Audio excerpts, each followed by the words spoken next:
What's up? Welcome to the courtroom. I am Theo. And I'm Oj. And in this podcast, we tell you stories about people's life, liberty, and property. Kikwentuhan namin kayo about court rulings in a way that will make you understand jurisprudence like a 9-year-old. All persons before the Honorable Supreme Court of Justice shall give their attention for the court now in session. So join us as we delve into true crime, political controversies, and all things tare de chismis every week.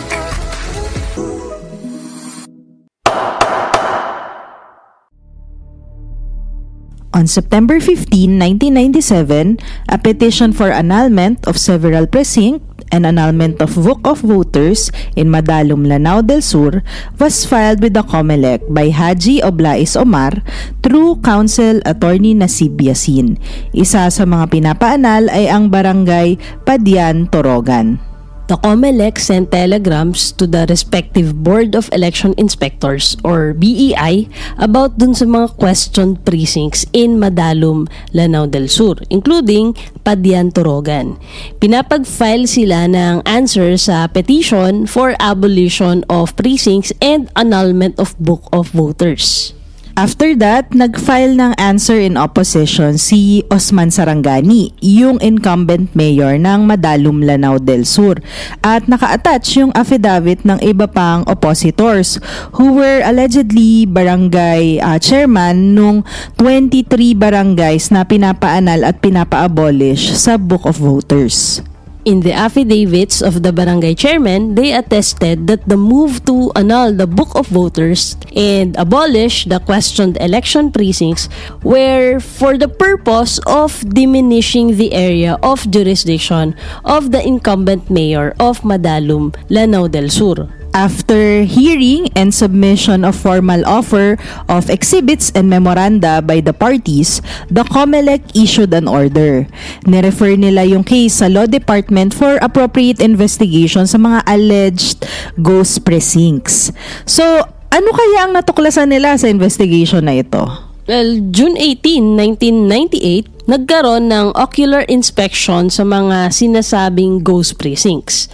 12:10 p.m., pumunta ang task force investigation team ng Comelec kasama yung mga political leaders, concerned residents ng barangay, representative from Lanao del Sur Provincial Statistics Office na si Lacson Abdullah at DILG ARMM team sa barangay Padian Torogan, Lanao del Sur. At ito ang kanilang nasaksihan. Isang concrete house na walang bubong at isang wooden structure na walang pader at bubong. Obviously, walang tao na nakatira sa dalawang structures na to. Bukod pa doon, it came out na yung name na Padian Torogan actually means a cemetery, not a residential place.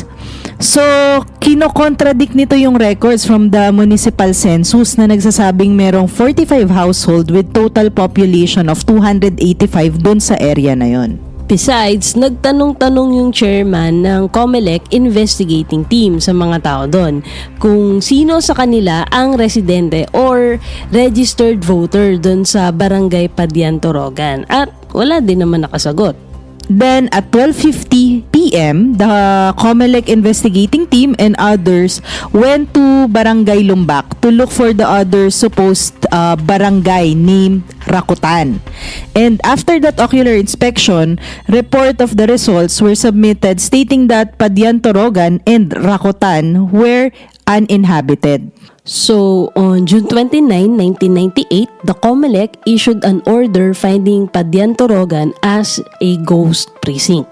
And dahil doon, ma-exclude na siya from the special election to be conducted in Madalum. Kaso, on November 3, 1998, Sultan Usman Sarangani, Zoraida Sarangani, and Haji Nur Hassan, in their respective capacity as former municipal mayor, incumbent mayor, and vice mayor of Madalum, filed the petition for certiorari and mandamus. Kasi gusto nila na inalify ng Supreme Court yung order na inisyo ng Comelec kasi inisyo daw yon with grave abuse of discretion.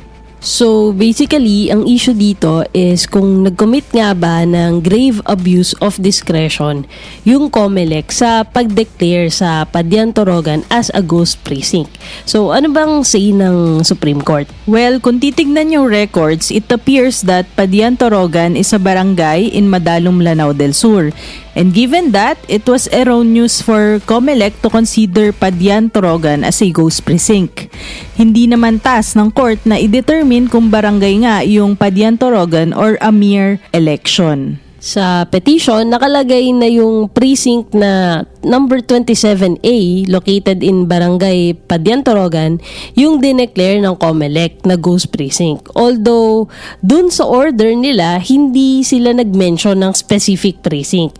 They simply declared Padian Torogan as a ghost precinct. So, to be clear, ang kino-contemplate dun sa assailed order would be the election precinct in the said place. And under the Omnibus Election Code, dapat merong at least isang precinct per barangay. In designating election precinct, the Comelec usually refers to them by number. Although yung determination if nag-e-exist nga or not ang isang election precinct at kung yung mga voters registered in said precinct are real voters is a factual matter. Sabi ng SC, sa ganung issue, it is a time-honored precept that factual findings of the Comelec based on its own assessments and duly supported by evidence are conclusive upon the court. Lalo na kung wala namang substantiated attack dun sa validity ng mga factual findings ng Comelec. So, upon review of the records, the court finds that the Comelec had exerted efforts to investigate the facts. Na-verify din naman nila na wala man lang public or private buildings doon sa lugar. Hence, yung conclusion nila na walang nakatira doon. And if there were no inhabitants, there can be no registered voters. Or pwede din naman, umalis na doon yung mga registered voters. Hindi din naman daw impossible, sabi ng SE, sa isang barangay na walang actual inhabitants kasi possible naman na nag-migrate daw sila. So, a barangay may officially exist on record. And the fact that nobody resides in the place does not result in its automatic cessation as a unit of local government. Wait, what? Kahit wala na nakatira doon sa barangay na yon, hindi pa rin siya pwede abolish automatically, Oj? That's right, Teo. Kasi under the Local Government Code of 1991, the abolition of a local government unit may be done by Congress in the case of a province, city, municipality, or any other political subdivision. Pero, syempre, barangay ang pinag-uusapan natin dito. So, paano ba yun, Teo?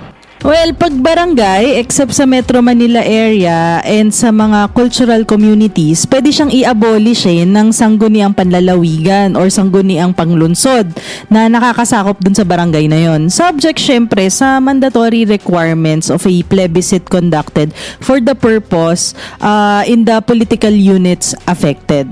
Sabi ng Supreme Court, hindi mare-reverse ng appeal or certiorari yung findings ng administrative agency. Lalo na kung wala namang significant facts and circumstances na napakita na na-overlook or na-disregard. Meron kasing broad powers ang Comelec to ascertain the true result of an election by means available to it. At yung order nila, since it was issued pursuant to Comelec's administrative power and in the absence of any findings of grave abuse of discretion in declaring a precinct as non-existent, the said order shall stand. Further, judicial interference is unnecessary and uncalled for. No voter is disenfranchised since no such voter exists. The sacred right of suffrage guaranteed by the Constitution is not tampered when a list of fictitious voters is excluded from an electoral exercise. Since fictitious nga sila in the first place, and the suffrage is conferred by the Constitution only on citizens who are qualified to vote and are not otherwise disqualified by law. On the contrary, Such exclusion of non-existent voters all the more protects the validity and credibility of the electoral process as well as the right of suffrage, because the electoral will would not be rendered nugatory by the inclusion of some ghost votes. Election laws should give effect to rather than frustrate the will of the people. So, in the end, Padian Torogan may have remained to be an existing barangay until the Sangguniang Panlalawigan or Panglungsod where it is located abolishes it. Yet, the Supreme Court upheld the assailed order of the Comelec, holding that Padian Torogan is a ghost precinct and as such, cannot participate in elections. If you guys like this audiogram, please listen to the full episode on Spotify or on your favorite podcast app, where you can hear our insights on this case. Again, this is Oj. And Theo, leaving you with a reminder to always look back in history because precedent shall rule the future. Thank you for listening and we'll see you again in the courtroom.